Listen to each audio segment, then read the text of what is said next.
आज 156 अरब prime minister का एक और स्टेटमेंट है, मैं वो आपको सुनवा दूं, वो मिस ना हो जाए। मौलाना फजलुर रहमान साहब के मुतल्लिक भी उन्होंने एक स्टेटमेंट दिया, वो भी दिखा दें। एक आदमी जो अपने आप को मौलाना कहता है, दीन के नाम पे सियासत कर रहा है, डीजल के परमिट पे बिकने वाला, आज उसकी कीमत लगाओ, जो मर्जी फतवा दिवाना है आपके लिए दे देगा। कश्मीर कमेटी के ऊपर चेयरमैनशिप पे बिकने वाला, वो इस्लाम का नाम इस्तेमाल कर रहा था। मुझे तो इसकी आखिरत की फिक्र है। मैं दुआ मांगता हूं अल्लाह से कि इसको वो सजा ना दे जो इसको मिलेगी। आप इस पे क्या कहेंगे ज़रताज? मैं समझती हूँ कि ये तो बहुत कम अल्फाज है जिन्होंने इस्तेमाल किए। मैं फर बनूस की पैदावार हूँ, मुझे पता है कि वहाँ पे फजल रहमान साहब और इनके अकरम दुरानी साहब ने क्या क्या फतवे हमारे खिलाफ लगाए हुए हैं, और जिन्होंने हमें क्या फतवे लगाए? जी यही कि इनको वोट देने वाला या इनकी हिमायत करने वाला भी सीधा दोज़ख में जाएगा। ये फतवे जारी जी बिल्कुल यहूदी लॉबी हम कर रहे हैं, और नाउजुबिल्ला फ़लस्तीन को हटा के तो उसको इसराइल को हम तस्लीम कर रहे हैं।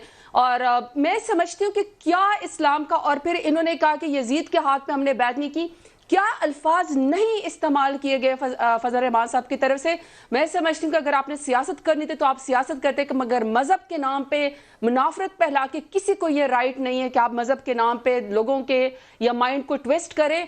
क्या एक पीटीएम काफी नहीं था? क्या एक तालिबान काफी नहीं थे? 70,000 से ज्यादा लोगों की लाशें इस मुल्क से उठाई गई हैं बगैर किसी वजह के। 9/11 में हमारा कोई कसूर नहीं था, ये फिर रेडिकलाइज कर रहे लोगों को। मैं समझती हूँ कि इतनी बड़ी आग अभी कुछ दिनों के बाद, खुदा न खास्ता, जब फैटफ के मसाइल होंगे, जब हमने ग्रे लिस्ट की तरफ से निकला, तो फिर ये जो इनके बाकायदा यूनिफॉर्म लोग थे, डंडा बरदार जो फौज थी, जो पता नहीं क्या अंसारुल इस्लाम समथिंग लाइक दैट, ये इनको अंदाजा नहीं है कि आप जब दूसरों के बच्चों को आग में झोंकते हैं ना, जब उनके ऊपर बारिश हो रही तो आप खुद गर्म घर में बैठे हुए तो आप फतवों के लिहाज से वो कर रहे थे। तो मैं समझती हूँ कि ये फिर आप देखना कि कुछ दिनों के बाद, क्योंकि मैं कबायली हूँ, मुझे पता है कि हमने बड़े मुश्किलों से फाटा मर्जर में से आके हम लोग पाकिस्तान के, ये नो मैंस लैंड था, it was a wild flower, को इसको ऑन करने को तैयार नहीं था।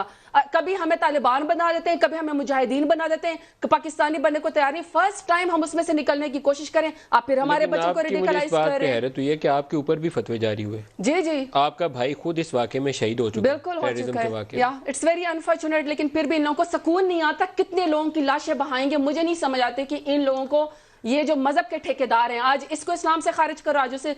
कब हमने कहा है? हमने तो प्राइम मिनिस्टर इमरान खान ने जंग लड़ी है। यहाँ कलमा गो लोगों को आपके तमाम प्रोग्रामों में दोबारा कलमा पढ़ना पड़ा है। क्यों ये इस्तेमाल करते हैं इस्लाम के नाम के ऊपर? कभी कहते हैं मजहब को भेज दिया, कभी कहते हैं पाकिस्तान को भेज दिया, कभी कहते हैं कश्मीर को भेज दिया, कभी कहते हैं कि जी इसराइल से जाके वो, मतलब आप किस तरह की बातें करते हैं? आपको अंदाजा नहीं है कि आप एक और आग लगाने वाले हैं, आप एक और मूवमेंट पैदा करने वाले हैं। तो ये तो बड़े कम अल्फाज हैं, इनको अंदाजा नहीं है कि हमारे बच्चों के साथ आप एक और कहानी खेल रहे हैं। ये आप कुछ दिनों के बाद खुदा न खास्ता इसकी समरात देखिएगा।